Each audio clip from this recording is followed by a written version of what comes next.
हर हर महादेव। जय श्री महाकाल। आज मैं आपको शिव महापुराण की कथा में कोटि रुद्र संहिता 7वां खंड और 5वां अध्याय सुनाने जा रही हूँ, जिसमें हम शंकर भगवान का सती के वियोग में अद्भुत होकर समस्त लोकों में घूमना। सुनिए आगे की कथा। ब्रह्मा जी बोले, हे नारद, सती के शरीर त्यागने के पश्चात भगवान शिव उनके वियोग में दुखी होकर अद्भुत के समान नंग धड़ंग होकर फिरने लगे। वह पर्याप्त समय तक इसी अवस्था में समस्त लोकों में घूमते रहे। उसके पश्चात उन्होंने कैलाश पर जाकर समाधि धारण कर ली। बालों से खुलने के मस्तक से पसीना चूकर पृथ्वी पर गिर पड़ा, जिससे उस समय एक बालक उत्पन्न हो गया। उसकी 4 भुजाएं थी और लाल वर्ण था। बालक प्रकट होने के साथ ही रोने लगा। उस बालक को देखकर पृथ्वी ने सोचा कि भगवान सदाशिव का इसका पालन पोषण भला बिना सती के कैसे कर सकेंगे। ऐसा विचार पृथ्वी एक सुंदर स्त्री का रूप धारण करके वहां आई और उसने अपना दूध पिलाकर उसका मुख चूमने लगी तथा उसका लाड़ लड़ाने लगी। तब वह बालक हंसने लगा, खेलने लगा। अंतर्यामी भगवान शंकर जी ने यह देखकर पृथ्वी से कहा, पृथ्वी तुम धन्य हो, तुमने इस बालक का पालन पोषण बड़े प्रेम से करो। यह मेरे पसीने से पैदा हुआ है, फिर भी इसका नाम तुम्हारे नाम पर भौम होगा। यह तुम्हारे सुख का कारण बनेगा। इतना कहकर भगवान सदाशिव जी महाराज चुप हो गए। बालक के देखने से भगवान सदाशिव की चिंता और वियोग दोनों ही कुछ कम हो गए। पृथ्वी माता उस बालक को उठाकर अपने घर ले आई और बड़े प्रेम से उसका लालन पालन करने लगी। कुछ दिनों बाद जब भौम कुछ बड़ा हो गया, तब यह भगवान सदाशिव जी की तपस्या के लिए मधुवन में चला गया। वहां जाकर उसने उग्र तप किया। वह गर्मियों में चारों तरफ आग जलाकर, सर्दियों में पानी में बैठकर तपस्या करता रहा। इस समय करके भगवान सदाशिव महाराज के 3 करोड़ पूजन किए। उसकी तपस्या से प्रसन्न होकर भगवान सदाशिव उसकी साक्षात दर्शन के लिए भगवान सदाशिव की स्तुति करते हुए कहा, प्रभु, आपने मुझे दर्शन देकर मुझ पर असीम कृपा की है। आपका दास हूँ और मेरे लिए जो उचित समझे सो करे। यह सुनकर भगवान श्री सदाशिव महाराज बोले, भक्त राज, मेरी कृपा से आज से मुक्त हुए और आज से तुम पवित्र मंगल ग्रह के स्वरूप को प्राप्त करोगे और सब तरह से आनंद प्राप्त करोगे। यह परधाम को प्राप्त करोगे। यह कहकर भगवान श्री सदाशिव महाराज अंतर्ध्यान हो गए और भौम अपने लोक में जाकर परिवार के साथ आनंद भोगने लगा और वह आयु पर्यंत भगवान शंकर का पूजन करता रहा। उसके पश्चात उसने शुक्र लोक से भी ऊपर का लोक प्राप्त किया। हर हर महादेव। जय श्री महाकाल। यह 5वां अध्याय यहीं समाप्त होता है। 6ठे अध्याय में आगे की कथा सुनाऊंगी।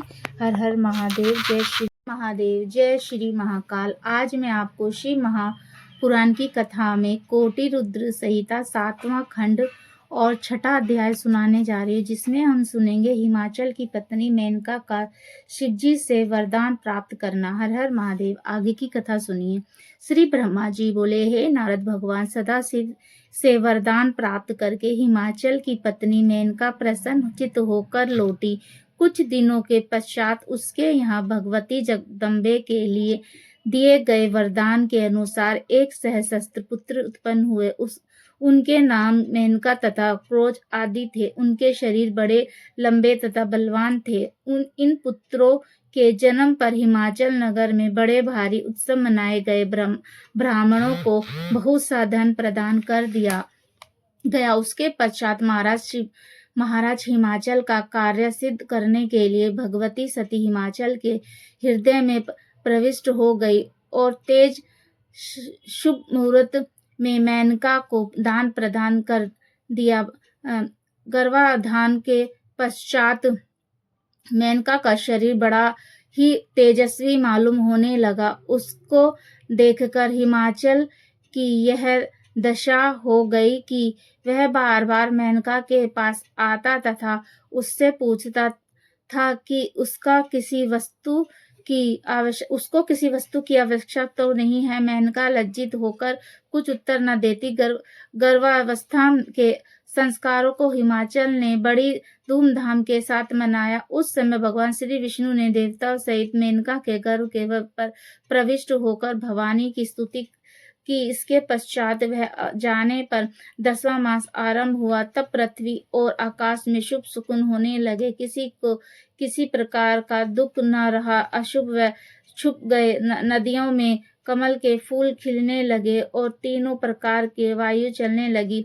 ऋषियों महर्षियों को तेज की प्राप्ति हुई। भक्तों के हृदय प्रसन्न हो गए और आकाश में बाजों का शब्द गूंजने लगा। उस समय गंधर्व सिद्ध चरण किन्नर अप्सरा और अपनी स्त्रियों के साथ विद्याधर नृत्य करने लगे। इस प्रकार मधु मास के शुक्ल पक्ष की नवमी को मृगशी नक्षत्र में आधी रात के समय सती मैना देवी के गर्भ में प्रकट हो गई। ऐसा कल्याण पुराण में लिखा है।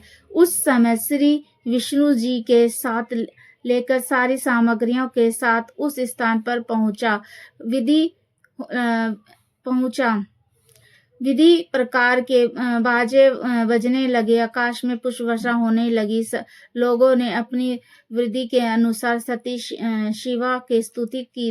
देवताओं ने कहा, मातेश्वरी परमेश्वरी, आप जगत माता हैं और हमारे कष्टों को हरने वाली हैं। आप हमारी इच्छाओं को जानती हैं। आप आदि शक्ति हैं। ब्रह्मा विष्णु शिव भी आपके पुत्र कहे। तीनों गुण आप में व्याप्त हैं और आप ब्रह्मा स्वरूप सर्वव्यापक हैं। वेद आपकी महिमा का चरण करते हैं, लेकिन वह भी आपका पार नहीं पाते। नारद, शारद, शुक्र, सनकादि अधिक बोलने वाले, लेकिन वह भी आपका संक्षिप्त सा हाल ही वर्णन कर सकते हैं। आपकी कृपा से मूर्ख भी आपकी स्तुति करते हैं।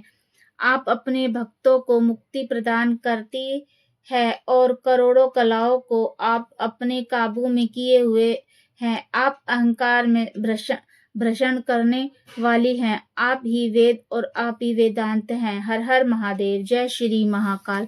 आगे की कथा मैं आपको 7वें अध्याय में सुनाऊंगी और ये 6ठा अध्याय यहीं समाप्त होता है।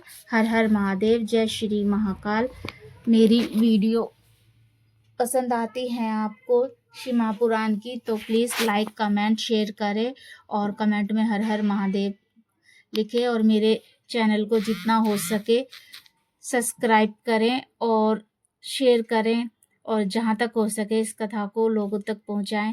जितना हो सके लोग इस कथा को सुने और मैं शॉर्ट वीडियो भी बना के डालती हूँ, उसको भी ज़रूर देखें और प्लीज़ लाइक में कमेंट हर हर महादेव जय श्री महाकाल ज़रूर लिखें।